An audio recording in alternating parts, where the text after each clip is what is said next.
ஐயா ஓபிஎஸ் அவர்களுடைய சுற்றுப்பயணம் தமிழக அரசியல் வரலாற்றில் ஒரு புரட்சி பயணமாக அமையும் அப்படிங்கிறதுல எந்த மாற்று கருத்தும் கிடையாது. அதை பற்றி நம்ம பார்க்க போகிறோம். அனைவருக்கும் வணக்கம். தொடர்ந்து ஆதரவளித்தவர் அனைத்து அன்புள்ளங்களுக்கும் மிக்க நன்றி. ஃபஸ்ட் டைம் இந்த சேனலை நீங்கள் பார்க்குறீங்க அப்படின்னா சப்ஸ்கிரைப் பண்ணி பாருங்கள். வாங்க வீடியோக்குள்ளே போகலாம். 2 நாளைக்கு முன்னாடி பார்த்தீங்கன்னா ஐயா ஓபிஎஸ் அவர்கள் ஒரு ஆலோசனை கூட்டம் ஒன்று நடத்தினாங்க. இந்த ஆலோசனை கூட்டத்தில் அரசியல் ஆலோசகர் ஐயா பண்ருட்டி ராமச்சந்திரன் அவர்கள் கலந்து கொண்டு அதுக்கடுத்து இப்போ இணை ஒருங்கிணைப்பாளர் வைத்திலிங்கம், துணை ஒருங்கிணைப்பாளர் மனோஜ் பாண்டியன், குளத்தூர் கிருஷ்ணமூர்த்தி, தேனி நாடாளுமன்ற முன்னாள் நாடாளுமன்ற உறுப்பினர் ஓபி ரவீந்திரநாத் எல்லாருமே தலைமை கழக நிர்வாகிகள் எல்லாருமே கலந்து ஒரு மாதிரி ஒன்று நடத்தினாங்க. இந்த கூட்டத்தில் 3 முக்கியமான ஒரு தீர்மானங்களை நிறைவேற்றினாங்க. என்டிஏ கூட்டணியிலிருந்து, அதாவது பாரதிய ஜனதா கூட்டணியிலிருந்து அதிமுக தொண்டர்கள் உரிமை மீட்பு குழு விலகுவதாக ஒரு தீர்மானம். 2வதாக பார்த்தீங்கன்னா தமிழ்நாடு முழுவதுமே ஐயா ஓபிஎஸ் அவர்கள் சுற்றுப்பயணம் செய்வதாக ஒரு தீர்மானம். 3வது தற்போதைக்கு எந்த கட்சிகளோடையும் கூட்டணி கிடையாது அப்படிங்கிற மாதிரி ஒரு 3 தீர்மானங்களை நிறைவேற்றினாங்க. இந்த 3 தீர்மானங்கள் நிறைவேற்றின உடனே யாருக்கான நெருக்கடியாக இருந்தது அப்படின்னா பிஜேபிக்கும் அதிமுகவுக்கும் தான் நெருக்கடியாக இருந்துச்சு. எடப்பாடி பழனிசாமியோட கனவு என்ன அப்படின்னா என்டிஏ கூட்டணிக்குள்ளே ஓபிஎஸ் இருக்காரு, அதனால் நம்ம எப்படி இந்த முறை முதலமைச்சராக வந்துடலாம் அப்படின்னு சொல்லி அவருக்கு ஒரு கனவு. இப்போ பிஜேபி என்ன நினச்சாங்க, ஓபிஎஸ் நம்ம கூட்டணிக்குள்ளே தான் இருக்கிறாங்க, நம்ம வெற்றி பெற்று ஒரு டபுள் டிஜிட்டலில் சட்டமன்ற உறுப்பினர்களை நம்ம கொண்டு போயிருந்து சொல்லிட்டு இவருடைய கனவு. இந்த 2 பேருடைய கனவுகளுக்கும் சரியான சவுக்கடி கொடுத்தாங்க ஐயா ஓபிஎஸ் அவர்கள். தொண்டர்களுடைய எண்ணத்தை பிரதிபலிச்சிருக்கிறாங்க ஐயா ஓபிஎஸ். இன்றைக்கி எல்லாரும் சொல்லுவாங்க ஓபிஎஸ்கிட்ட 4 எம்எல்ஏக்கள் தானே இருக்குது, அவருக்கு என்ன செல்வாக்கு இருக்குது, அப்படி எல்லாமே பல பேர் பல விதமாக சமூக வலைதளங்களாகட்டும் நியூஸ் சேனலாக இருக்கட்டும் எல்லாருமே பேசினாங்க. இந்த 2 நாட்களாக பார்த்தீங்கன்னா ஐயா ஓபிஎஸ் அவர்களை விட்டுட்டு யாருமே அரசியல் பேசவே முடியலை. எல்லா தலைப்புகளுமே பார்த்தீங்கன்னா ஐயா ஓபிஎஸ் அவர்களை நோக்கியே தான் நகர்ந்துக்கிட்டு இருக்கு. இன்றைக்கி ஒரு 2 நாட்களாக ஒரு நியூஸ் சேனலில் விவாதங்களாக இருக்கட்டும், இன்றைக்கி சமூக வலைதளங்களில் ஒவ்வொருத்தரும் பேசக்கூடியதாக இருக்கட்டும், ஐயா ஓபிஎஸ் அவர்களை மையப்படுத்தியே தான் பேசிக்கிட்டு இருக்கிறாங்க. ஏன்னா இங்கே எடப்பாடி பழனிசாமி துரோகத்தை செஞ்சுட்டு அதை ராஜதந்திரம் அப்படின்னு சொல்லி பேசுகிறாங்க இல்லையா. அதிமுகவின் ஒருங்கிணைப்பாளராக இருக்கக்கூடிய ஐயா ஓபிஎஸ் அவர்களுடைய முடிவு இன்னைக்கு அரசியலில் ஒரு சாணக்கியத்தனம் தான். எல்லாரும் சொல்லுவாங்க இவர் எந்த கூட்டணிக்கு போவார், இங்கிட்டு போவாரா அங்கிட்டு போவாரா அப்படின்னு சொல்லி யோசிச்சுட்டு இருந்தாங்க. இல்லை ஒரு தனியாக அணி அமைக்க போகிறாங்களா அப்படின்ட்டு. யாரோடையும் கூட்டணி இப்போதைக்கு சேர வேண்டிய அவசியம் இல்லை அப்படிங்கிறத ஒரு முடிவு எடுத்துருக்கிறாங்க. அரசியல் நிலைப்பாடுகளை இன்னும் வரும் காலங்களில் எந்த மாதிரியான முடிவுகளை ஐயா ஓபிஎஸ் அவர்கள் அறிவிக்க போகிறாங்க அப்படிங்கிறத கண்டிப்பாக தெளிவுபடுத்துவாங்க. அது எல்லாருக்கும் தெரிஞ்சது தான். இன்றைக்கி விஜய் புதுசாக ஒரு கட்சி ஆரம்பிச்சிருக்கிறாரு. அவருக்கு தொண்டர்கள் செல்வாக்கு இருக்குது.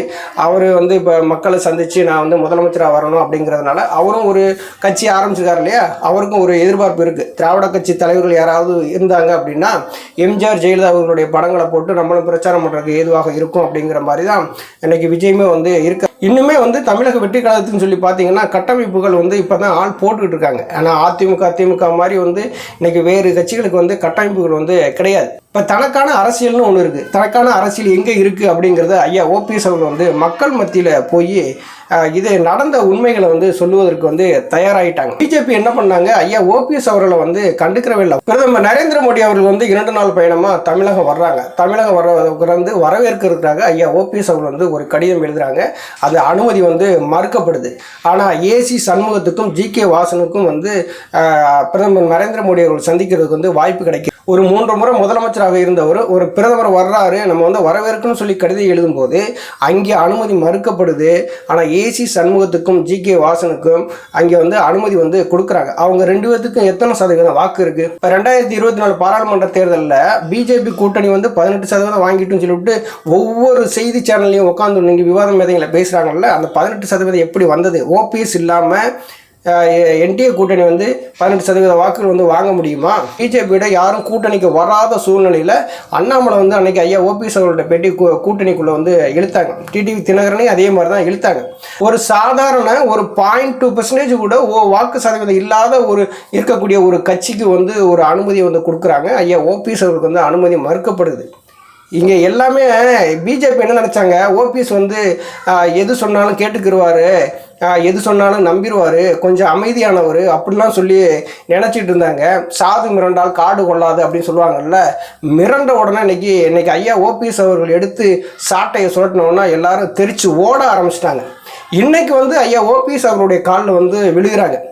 26ஆம் தேதி பிரதமர் வந்து தமிழ்நாடு வர்றாரு, அப்போ வந்து ஓபிஎஸ் வந்து பேசுவதற்கான வாய்ப்புகள் வந்து நாங்கள் வாங்கி தரோம் அப்படிலாம் சொல்லி இப்போ பேசுகிறாங்க, தூது விடுறாங்க, மீண்டும் எங்கள் கூட்டணிக்கே வாங்க அப்படின்னு சொல்லி தூது விடுறாங்க.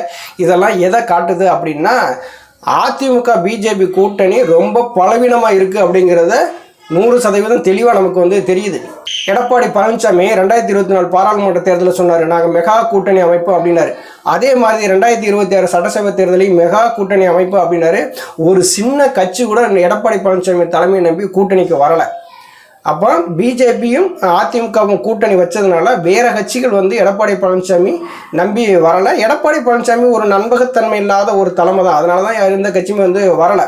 இப்போ ஐயா ஓபிஎஸ் அவர்கள் வந்து கூட்டணி விட்டு விலகி வந்த உடனே பெரிய அரசியல் பரபரப்பே வந்து தமிழகத்தில் வந்து ஏற்பட்டிருக்கு. எந்த கட்சிகளுக்கு வேணாலும் கூட்டணிக்கு போகலாம். இன்னைக்கு ஐயா ஓபிஎஸ் அவருடைய செல்வாக்கு அப்படி. எல்லாரும் சொல்லுவாங்க டெல்டா தென் மாவட்டங்களில் தான் அவருடைய செல்வாக்கு இருக்குது, மற்றபடிலாம் செல்வாக்கு இல்லை அப்படிலாம் வந்து பேசுகிறாங்க. செல்வாக்குங்கிறது எப்படி அப்படின்னா, ஒருவருடைய ஆளுமையில் தான் செல்வாக்கு இருக்குது. ஐயா ஓபிஎஸ் அவர்கள் வந்து சென்னை முதல் கன்னியாகுமரி வரை வந்து தெரியாத ஆட்கள் யாருமே கிடையாது. 2001 பார்த்தீங்கன்னா ஐயா ஓபிஎஸ் அப்படின்னாலே ஜெயலலிதாவின் மறு உருவம் அப்படிங்கிற மாதிரி தான் மக்கள். புரட்சித் தலைவி அம்மா அவருக்கு வந்து சில நேரங்களில் வந்து இடர்பாடுகள் ஏற்பட்ட போதெல்லாம் பார்த்தீங்கன்னா ஐயா ஓபிஎஸ் அவர்கள் நம்பித்தான் அந்த முதலமைச்சர் பதவியை கொடுத்துட்டு போனாங்க. திரும்பி வந்தவொடனே அழுங்காமல் கொள்ளாமல் அந்த முதலமைச்சர் பதவிக்கு எந்த இழுக்கும் ஏற்படாமல் வந்து திருப்பி வந்து கொடுத்தாரு ஐயா ஓபிஎஸ். புரட்சித் தலைவி அம்மா அவர்களே சொல்லியிருப்பாங்க, நிகழ்கால பரதன் ஓபிஎஸ் அப்படின்னு சொல்லியிருப்பாங்க. முதலமைச்சர் பதவியை ஐயா ஓபிஎஸ் அவர்கள் நம்பி தான் கொடுத்துட்டு போனாங்க. புரட்சித் தலைவி அம்மா எடப்பாடி பழனிசாமி நம்பியே கொடுத்து போனாங்க.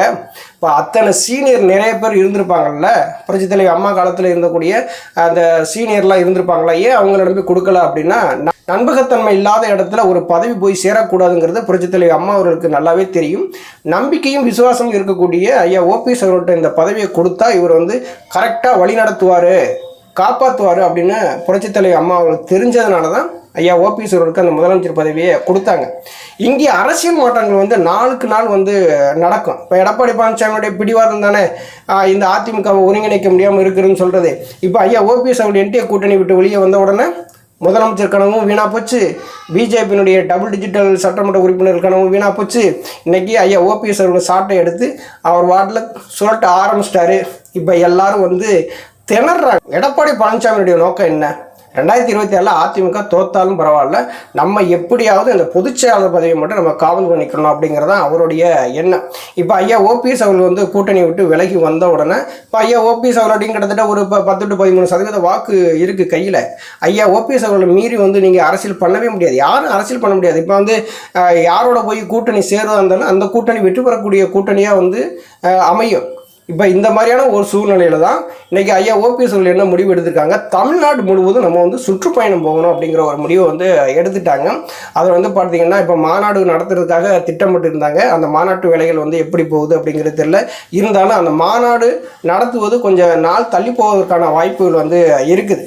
ஏன்னா ஒரு மாநாடு நடத்தி அந்த இடத்த கூட்டத்தை கூட்டி உடனே கலையிறத விட மக்களை போய் வந்து சந்திச்சா நல்லா இருக்குமே அப்படிங்கிற மாதிரி தமிழகத்தை ஒரு 5 மண்டலங்களாக பிரித்து மாவட்ட வாரியாக போய் ஒரு வாரத்துக்கு 2 மாவட்டங்கள் வந்து போய் மக்களை சந்தித்து இப்போ பாரதிய ஜனதா கூட்டணி விட்டு ஏன் வெளியில் வந்தோம் அப்படிங்கிறத மக்கள்கிட்ட வந்து விலக்கி சொல்லுவாங்க ஐயா ஓபிஎஸ் அவர்கள்.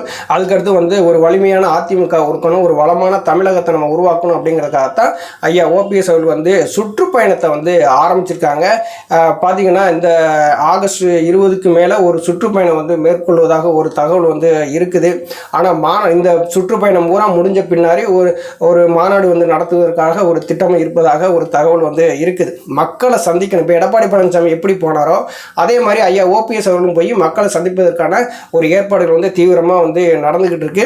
5 மண்டலங்கள், ஒரு வாரத்துக்கு 2 மாவட்டங்கள் அப்படிங்கிற மாதிரி மக்களை சந்தித்து அந்தந்த மாவட்டங்களில் என்னென்ன பிரச்சனைகள் இருக்குது அதை பூரா வந்து கூர்ந்து கவனித்து இன்றைக்கி வந்து ஒரு சுற்றுப்பயணத்தை மேற்கொள்ள இருக்கிறாங்க. அநேகமாக முதல் சுற்றுப்பயணம் கோவையிலிருந்து தொடங்கலாம் அப்படிங்கிற மாதிரியான ஒரு முயற்சியில் வந்து இருக்கிறாங்க. இந்த அதிகாரப்பூர்வமான அறிவிப்புகள் வந்து இன்னும் வெளியிடலை.